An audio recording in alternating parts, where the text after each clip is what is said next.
Hey there, it's February 5th, 2022. It looks behind my shoulder like about 10:40 a.m. Where I live. And, I'm kind of experimenting with this stuff because I've had a lot of feedback the last couple of days for people asking me to do more, and I'm just winging it.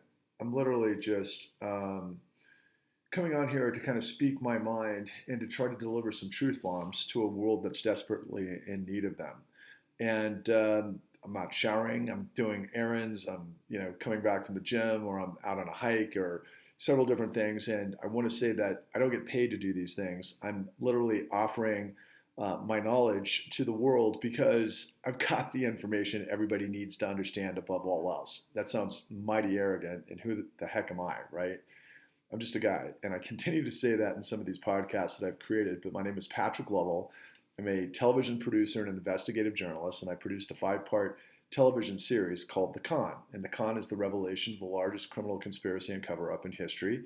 And it basically stemmed from the 2008 great financial crisis. But what I need you guys to understand, and everybody out there, and I please share this to the world as quickly as you can, is it's the revelation of what our system has become.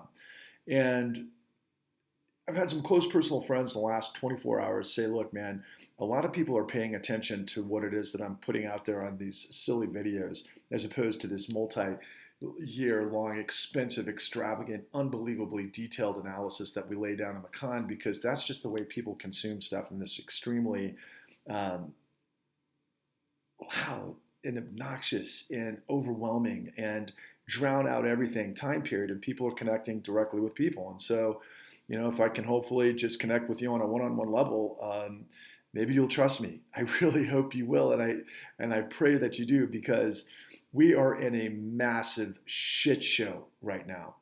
I've been absorbing really a lot of things that have taken place over the course of the last 24 hours, and it's really mostly about this war, this civil war between mainstream media and what's happening online, particularly with Joe Rogan, as it relates to what we call cancel culture.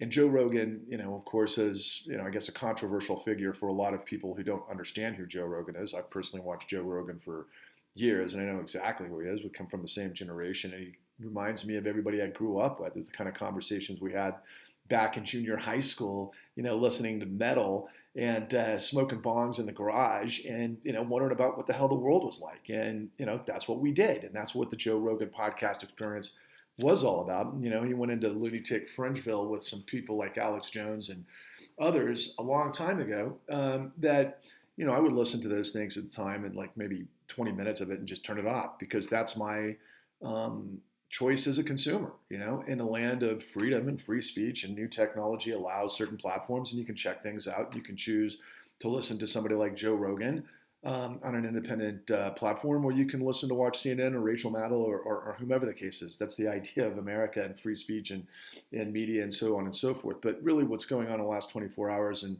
why I need to kind of pipe in with this, is because I was motivated a couple of days ago to send a personal message to Joe Rogan, because I'm like, listen, dude, you're under attack because they're coming down on you. For basically, they're saying spreading misinformation. Meanwhile, you've known that the mainstream media has been spreading misinformation for a long time.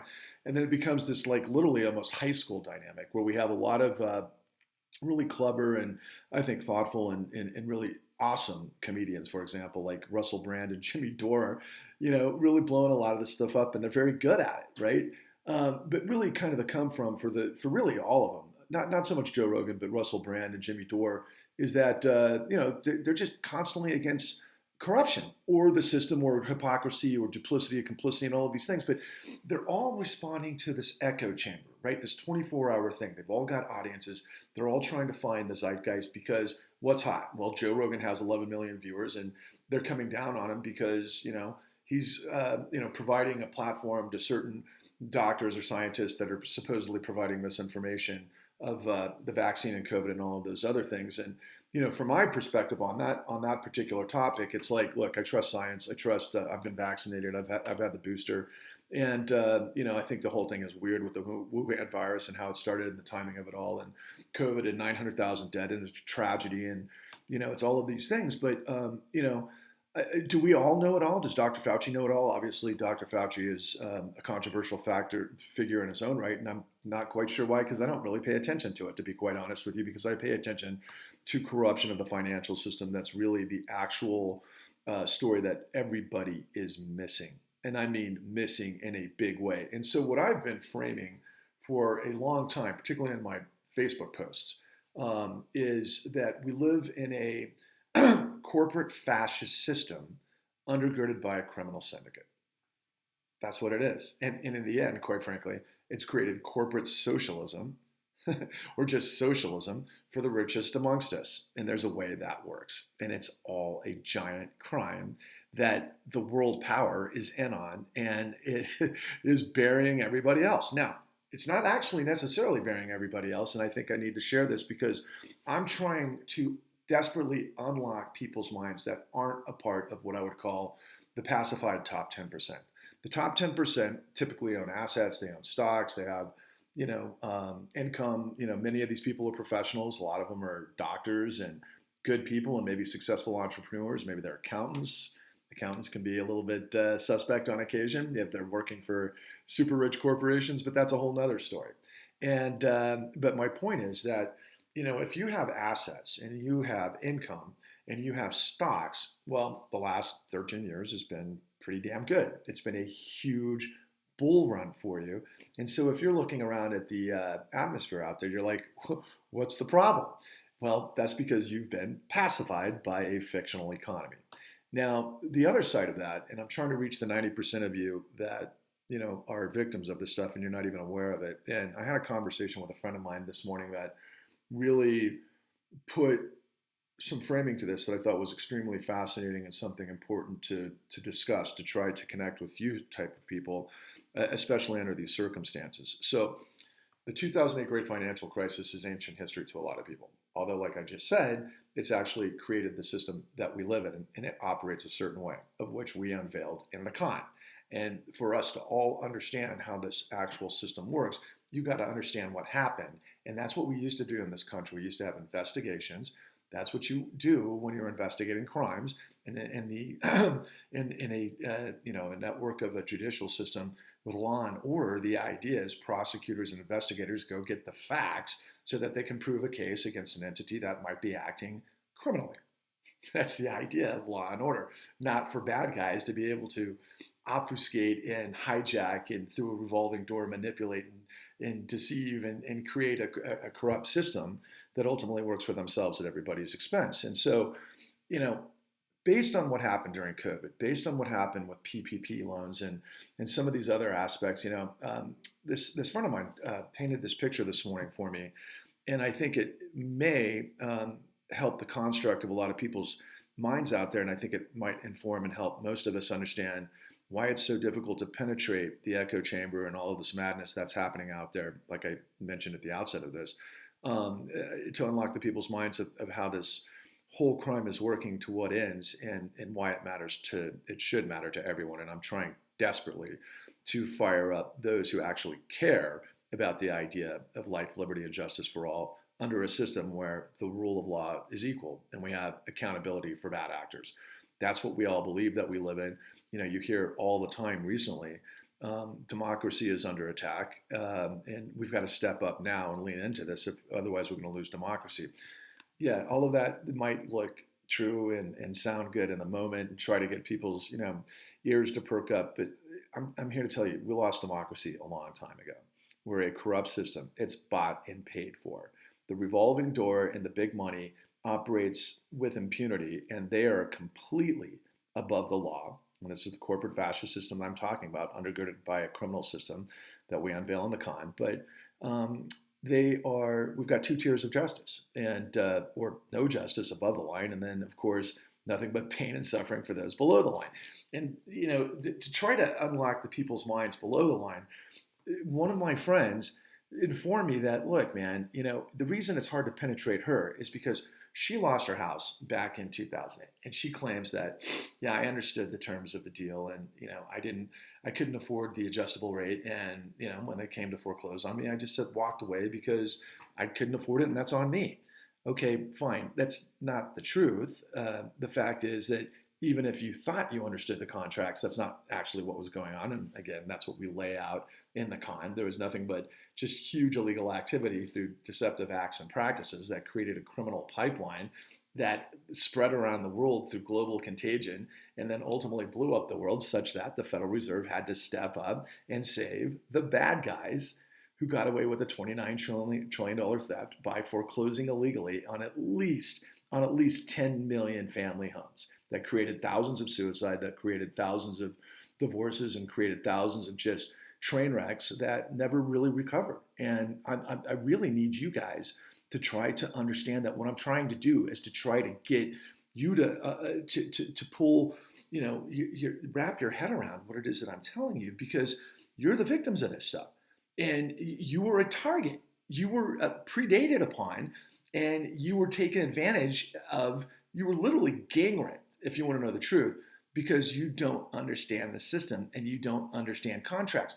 But this friend of mine went further and said, look, man, I got this job, in the aftermath, and I've been doing it for years, where I work at this service job, and, I'm unemployed for 6 months out of the year, and, I collect unemployment at that time. And so in this context, she, after the COVID disaster and all of the federal programs that came through the CARES Act and everything else, this person was able to get unemployment, of course, and then additional through the federal COVID relief Act, get another $600 per week on top of that. Okay, so that was pretty significant. She was making more money not working, of course, than working. And so then she was able to buy more goods and actually put it into certain things. And apparently, lo and behold, she got into another house. I'm not sure what her credit rating was and what the underwriting statutes are. And if it was another subprime situation, I wouldn't be surprised if it were. But she's trying to justify that, like, hey, look, man, you know what? We only have so much bandwidth. We're trying to survive on the base level, and if we can get this sort of situation and a subside for us, great. Now, meanwhile, you should be aware that this person is ideologically against socialism, supposedly. Okay, whatever. But she's going to take the handout and she's going to do it great, but yet she's still going to put on an open face that she hates socialism. Okay, that's that side of the things, right? But then there was this other thing that came to my attention this morning that I think is equally important to understand in terms of why it's so difficult to unlock people's brains. And this thing I had heard about last summer, but I have another friend whose husband apparently makes over $400,000 a year. He's in the legal profession. And their accountants were informing them how to get PPP loans. And so she was getting PPP loans using herself as her own employee, even though she doesn't make anything and she doesn't do anything. And so she was able to get X amount of money, which I think was significant, through these PPP loans that she doesn't have to pay back. So I was kind of aware those things were going on, but yeah, those are nuts. And a lot of people did get a leg up on this, and a lot of people didn't pay rent during the moratorium, even though if they didn't pay their mortgage and everything was on, hiatus, they were expected to pay it back once those standards were replaced, because of the nature of COVID and everything that's going on and all this chaos. But it would make sense why certain people honestly just don't care. They're like, look, I'm going to survive. I'm going to get mine. The system serves the rich. Okay, fine. Every once in a while, I'm going to get a bone, and I'm going to play the system for all it's worth. And I'm going to ignore anything that tells me what the system is, because I'm surviving, and I'm going to pretend like I'm like a conservative when I'm getting socialist handouts. I mean, this is across the board, right? Okay, so that's a little bit disconcerting, but you can kind of understand how that might be. But I started thinking about this naturally, and the type of people that I've been interacting with that have gone through this foreclosure madness, that have gone the distance to try to prevent their houses from being taken illegally, and then they find out about all of the documentation fraud and the foreclosure servicers that are operating illegally because they don't have the standing and they don't have the paperwork, and they just gin up, fake documentation, and the judges let it happen because foreclosure mills come in, and all of these guys are actually being able to sell, illegal foreclosures and get paid insurance on it, among other things. I mean, the nature and the magnitude of this sort of a horrific scam at the bottom is incredible. But again, a lot of these people have gone through this, and they know details, and they understand how incredibly whacked and racketeered and corrupted it all is, because it's destroyed their lives. and then they come out the other side supporting Trump. And I've seen some of these guys actually literally say that we're going to expose corrupt judges, and then they blend it with, these guys are involved with sex trafficking and, whatever blood libel sort of scenario that comes out of it that feeds this incredible thing that's underway, which looks to me like a really engineered, crazy from Q to the Nazis that are, on overpasses in Tampa and all over the place in a coordinated effort, a major push. Is it a push to the Confederacy? Is it a push to real Nazism?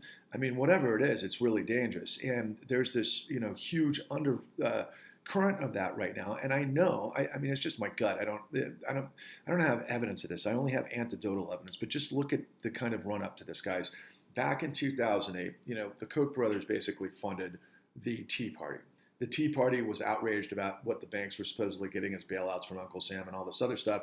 And then they got sick of, supposedly they got coerced into the healthcare argument, and they didn't want government taking over healthcare and all of these other things that were supposedly conservative values. Meanwhile, of course, the Koch brothers own everything, and then they grift universities, and then they have this huge, incredibly sophisticated, multi-layered way of being able to create propaganda on one side, while at the same time paying corrupt politicians to basically do their bidding so that they basically have monopolies. That's one side of the fence. That's way back in 2008. Then it got more and more sophisticated when you had the Mercers and you had, whoever they're involved with, and the supposed Great Reset and the Fourth Turning and all of these things that Steve Bannon was talking about at the time. Incredibly sophisticated in the approach, because it ends up in places like Cambridge Analytica, and it was a great documentary called The Great Hack. And a lot of these feedback, algorithms and loops feed that circle, which is all undercurrent in this whole thing, which, by the way, is all relative to the situation that's going on with Joe Rogan. Now, the other side of the equation, which is equally ridiculous, is the cancel culture, particularly in supposed liberal circles, right? But you got to be careful of what liberals we're talking about. Are we talking about Wall Street meritocratous, supposed Democrats that basically represent Wall Street interests? The Wall Street interests that were what we call neoliberalism over 4 decades basically created the situation where we farmed out the manufacturing base, an economy that made sense, and replaced it with this globalism that ultimately created, through this smoke and mirrors, particularly through the legal, I'll call it a cabal, that's what it is, these white shoe law firms that basically got to be what we call the sword and the shield for corporations that are acting illegally. Hence my idea, my concept. It's corporate fascism undergirded by a criminal syndicate. And the way it plays out is in the courts. And the courts literally bulldoze millions upon millions of people, allowing illegal foreclosures with illegal documents that nobody ever stopped, particularly media, the likes of which Rachel Maddow are on full display at the moment because of massive, massive hypocrisy. Why? Because she's very quick to be able to show, oh my God, look, Donald Trump and Rudolph Giuliani are engaged with elector certification fraud. And, this multi-state investigation that's really quite something. And it's also quite revealing in terms of ultimately what Donald Trump, I believe, has been up to his eyeballs really since he was involved with this madness going back decades. So what am I referring to? Donald Trump had Trump mortgages. Trump mortgages were probably very involved with subprime lending and liar's loans and documentation fraud and all of these things that were part of what all of the other major players were doing at that time, such as Ameriquest and Countrywide and Nationwide. And I could go down through a litany of these huge operations that were basically just pumping and dumping absolutely the worst underwritten loans in the history of the world to people that would never be able to pay them back, that they put into the system that basically was all built on nothing but fraud every step of the way, from the lending fraud predicated on appraisal fraud, predicated on credit rating agencies fraud, all the way through all of these things that became derivatives fraud. And the whole thing was basically bankers making fees, or everybody in the pipeline, quite frankly, making fees on piling bullshit into the system. And if we actually lived in a system that was capitalistic, then the outcome of that would have been all of those players would have failed. Now, a lot of them did fail, but the whole system would have failed completely, which means we would have had the second Great Depression, and it would have been calamitous according to everybody that was inside. But instead, what the system did was the system pulled out the bazooka of the Federal Reserve, and it put trillions of dollars into financial institutions that were bankrupt, that could have gone into conservatorship, but they were bankrupt and they were out of cash. But what would have happened and should have happened is the government honestly should have nationalized the entire financial system. It should have had a giant investigation into what caused this calamity, and it should have had accountability for the bad actors that were acting illegally and fraudulently, which would lead to the CEOs. Again, corporate fascism undergirded by a criminal syndicate. But that didn't happen. We had this dog and pony show of this Financial Crisis Inquiry Commission, and it's not really fair to call it a dog and pony show because they really did fantastic work.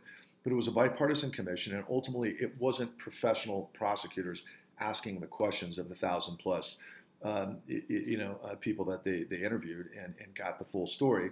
It was people that had agendas both on the left and right, but primarily the right. A guy by the name of Wallison is a guy that's been there from the very beginning. I'm always reminded of my favorite line in in Usual Suspects: the greatest trick the devil ever played was to convince the world he didn't exist. And so this guy, Wallison, is one of those guys. He was connected to Reagan, Don Reagan, Merrill Lynch CEO, that was basically Ronald Reagan's boss during that time period, if you want to know the truth. So that's how far back this goes. But what is my point about all of this? So get back to cancel culture. So you've got on the one side, you've got people taking advantage of the system that are just regular people, right? They're trying to survive every day, but they're going to go get theirs no matter what. And they're going to laugh and they're going to be like, well, I don't really care about this. But then you've got people that have their lives destroyed that are in the courts that are going to come out of it and they're going to go like, but then I'm going to go support a guy that basically buried me. And they don't see a problem with that, which to me is insanity. But then on top of that, in the misinformation circus, you've got, in terms of COVID and all this other kind of stuff that's going on between CNN and Joe Rogan, is you've got this thing on full display of the deep state, quite frankly, through people that could be playing into this whole Trump madness, right? And what you get is what I just saw before I hit record on this, and the reason why I'm actually doing it is because I just found out Spotify has just canceled 70 episodes of Joe Rogan from I don't know how far back, but imagine that. So here's the deep state through a major company that I think just lost a lot of value on the stock market in the last week because of a lot of this controversy, suddenly just get rid of 70 episodes of Joe Rogan. Why?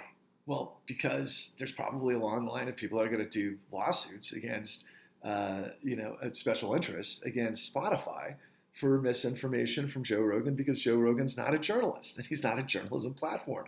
He's just a guy practicing free speech, asking a lot of people questions. And, I think for the most part, it's benign. I don't think, maybe I'm wrong about this, but I just don't see Joe Rogan as a guy that I like Joe Rogan. I just think he's kind of a dude, man. I'm a dude, and, but there's life can be very complicated when people with agendas, particularly with legal scenarios. And what's so disgusting about this whole thing is that we're going to have a pious attitude towards this sort of scenario. And by the way, I have to point this out as well. I've been recently all over Tucker Carlson, and Tucker Carlson reminds me of Leonardo DiCaprio and Django. I think that's who he is, quite frankly. But every once in a while, he'll do some things that I think are pretty interesting. And I don't watch him closely, but every once in a while, I've seen some stuff like on private equity that he's done that's very well done, and really should have sent Richter's through the financial community because people, I would think, because of critical mass and knowing what private equity was doing, would be furious and had enough of it. But we live in this time period where nobody can think past 2 seconds ago because here comes the next squirrel, right? And here's Patrick Lovell, a guy that nobody knows, that's not getting paid to do this. And why am I trying to tell you what information, what point am I trying to make? Because it's all a freaking shit show and everybody's running for the exit. It's in this analogy, the Titanic is going down. The rich people have already got their helicopters and their private planes to fly to because that's just the way it works. And the rest of us are basically going to have to fight for the life rafts, most of those that have got holes in it, and we're going to try to kill each other in the process. I mean, this whole thing is so cliche and paint by the numbers, but what I am, again, telling Joe Rogan and Russell Brand and the world that they're all digging in the wrong place, okay? Again, we have a crime syndicate that runs the show because there's nothing else that sticks with you through this whole conversation. It's that the Federal Reserve has been able to blast free money, 0% interest, into the asset managers and their whole cabal of the financial system that can, bet on all sorts of deceptive acts and practices in a myriad of ways. We're talking about shorts and derivatives and other types of BS financial products. And, the apes are all over this because of what happened with AMC and GameStop last summer, and they're still after it. And I would hopefully they support this effort as well. But at the end of the day, what we're talking about is not only do they pump trillions of dollars into the system, but then the government's been buying the assets and the bonds. We call it quantitative easing. I talk to many macroeconomists and they say it's not really quantitative easing, but I'm like, okay, what's in the bonds that they're spending $50 billion a month to backstop mortgage-backed securities, for example? Look,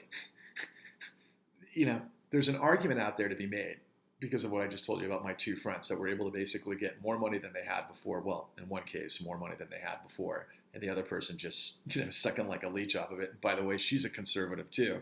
There's nothing I hate more than hypocrisy. These two people are hypocrites, but they're longtime friends. So, you have kind of a thick skin about that. And I'm sure they would say the same about me. But the long and the short of it is that, these people, the system is just this huge, convergence of theft up above, and everybody's trying to get their piece. And yet, in the meantime, everybody's, supposedly on these platitudes like, we got to save democracy. I mean, my God, you see Rob Reiner on Twitter, and this guy is all over the greatest, criminal in history is Donald Trump. Donald Trump is a mid-level player, and he could get busted for so much more shit, but it's not, and he hasn't yet because of what I'm trying to tell you. We've gotten rid of investigations. The DOJ doesn't have the appetite. Greatest book I think I've read in this whole process is Chicken Shit Club by Jesse Eisinger, who's been in our show, The Con, where you basically have prosecutors that aren't willing to go the distance against these huge Goliath companies and their white shoe law firms because they just want settlements. They want it easy. They don't want to go the distance because they may or may not be able to prove supposedly intent, where what I'm telling you on The Con, every single level was intent. Why? Because A, you got paid to do it, and B, if you didn't do it, they'd fire you. Okay? I'm talking about lying, stealing, and deceiving on documentation fraud, on appraisal fraud, on lending fraud, on credit ratings fraud. How do I know? Because I spent 13 years finding this, talking to the best people, and I've got 5 hours that have the greatest revelation since I don't even know when. Because the New York Times didn't tell us the story. The Chicago Tribune didn't tell us the story. The Miami Sun Herald, the Dallas Morning Times, Houston Chronicle, Los Angeles Sun, they all told bits and pieces of it. But we live in a squirrel circus, and we can't get our heads around the fact we live in a corrupt system, which is a betrayal to everything we're supposed to be. I know there's a lot of you out there that continue to say we were never a democracy. We never had intent to be what we are because, you look at all of these examples throughout history, particularly slavery. And by the way, most of these financial products did come out of slavery, which is the biggest shocker to me once you start to kind of unwind and understand what they did. But, it's been a monumental slugfest. I mean, to the point, like, for example, with the Civil War, and it was about slavery. And, and it was in order to form a perfect union. And it was about listening to the better angels of our nature against all of the other naysayers that say, it was really just to incorporate the South because we wanted their product. And okay, so we let Jim Crow happen after the fact, and it led to the Great Migration that leads to what we're talking about. This is American history. It's a tug of war. So I should stop now because I could talk for 1,000 hours on the subject. But what I'm trying to tell you desperately, America, you have to know the facts. The rest of this stuff is cancel culture, and it's real. Because I think I mentioned this a little while ago that prompted me to do this whole thing. Spotify is getting rid of 70 episodes of Joe Rogan because they're probably going to be sued. And who knows what turmoil that's going to lead to. That, if Joe decides to go right, he's going to get stuck in that QAnon, Trump circus, and all of those people that are like the deep state's doing this. And it's going to lead to another degree of fascism on the march, white supremacy, Nazis, Confederates, whatever the hell you want. They're the guys who took over the state capitals last summer during COVID without masks and all of their, militias. Meanwhile, Black Lives Matter is going on and the cops are shooting at those with tear gas and everything. This country is out of control and insane. And what I'm telling you and what I'm trying to tell Joe Rogan, listen, man, you want to you want to win and you want to be on the right side of American history? That's what my shirt says. I stand on the right side of history, and that's who I am. I'm Patrick Lovell, man. I'm a guy that cares. I'm not getting paid to do this. I'm fighting for the goddamn future of the United States because I care. I didn't sign up for after 9/11 because I went to the goddamn Marine recruiter and I was pumped to go fight Saudi Arabia. And you know what they said? Saudi what? The recruiters didn't have any knowledge that Saudi Arabia talked to us. It's just another revelation of stupidity that is everywhere. America, Joe, the con reveals the details of what created the system we live in. And by the way, I'll say it again, and I should always end up with this. We found the only RICO conviction in the country that nailed this stuff. It's a miracle. It came from, unfortunately, exploring the tragedy of an African-American woman who had to shoot herself 5 times in the chest that led us to through this glorious Pandora's box, and it was the light, man. I definitely believe in a higher power, but this is different. I mean, this is like this just impossible to believe that we found the only RICO conviction, and the reason that's important is because it proves what should have happened to the CEOs on Wall Street. And again, I'm going to finish up with this. Why am I telling you all of this, guys? Because I'm from Main Street. I'm not working for these ass clowns. I'm not somebody who's subjugated to this shit where I've got to fucking kiss the ring of a bunch of criminals and, shut my head off to it because, I got to pay the bills, which, maybe one day I'll be forced to do. And I doubt they'll ever hire me if they watch this stuff. I'm just trying to get you to understand the truth is in the con. And Joe Rogan, my God, dude, you'll just blow the world up after all of this controversy of them trying to cancel you. If you let me put you in contact with the former director of investigations at the DOJ, who's going to tell you exactly what went down during the Obama administration who covered this up. If you let me put you in touch with the former director of investigation of the FBI, that tells you everything was going on in the Bush administration before that, covered it up. And then everything that's happened since. I mean, there's a terminology that took place in this whole thing. It's a race to the bottom. It's called Gresham's dynamic. And it's also the Lucifer effect. What it means is that, when you get rid of the law and ethics and honesty, everybody's going to lie, steal, and cheat. And that's the system we live in. And I'm just begging everybody out there who doesn't lie, steal, and deceit, who believes in integrity, who believes in the power of the law and common sense, and quite frankly, freedom to be able to create dynamism. There's so many brilliant people in this country that probably have great, new energy technology that's just ready to get launched. I'm not saying you get rid of entrepreneurialism or capitalism. By no means. What I'm saying is, and by the way, understand what capitalism is supposed to be. Capitalism is supposed to be money, which is like fire, go to the most useful purposes. If it gets, the upside, that's the reward, and the risk is if you make bad investments and it goes away, that's part of creative destruction. We don't have capitalism. We don't. We have corporate fascism undergirded by a criminal syndicate, and these guys have got us all at each other's throats. They want us to murder each other so that they can get away with the loot. Because, again, it's the Titanic going down. We're all on these lifeboats, and, they've got the private islands, man. We've seen the movie 1,000,000 times. Why do you want to trust me? Watch the con and see for yourself. Joe Rogan, talk to me. I've got the answers that the entire government covered up. And when you cover up, and I think we teach this to our children. I knew this as a kid. I teach this to my teenage son all the time. And again, it drives me nuts because I'm trying to teach my kid the importance of honesty and integrity in doing the right thing in a world where everybody does the wrong thing. Am I stupid? Well, of course, a bunch of the assholes out there, they get away with it all day, every day, and come up with all sorts of other clever designs to be able to lie, steal, and cheat, and deny, and switch the blame, and implicate, and do all of these things that we see from power every single day in this country. They're gonna cancel Joe Rogan's 70 episodes of Spotify because Spotify is gonna get sued, and then Joe Rogan can go get more extreme. Quite frankly, Joe, don't go get more extreme. Don't get more extreme. Talk to Patrick Lovell. I'm not yelling and screaming at the top of my voice right now, dropping epitaphs and Tourette syndrome and everything else. I'm just trying desperately to make the world aware of the truth. And I've got it. Onwards and upwards, my friends. I hope this thing catches on. Peace.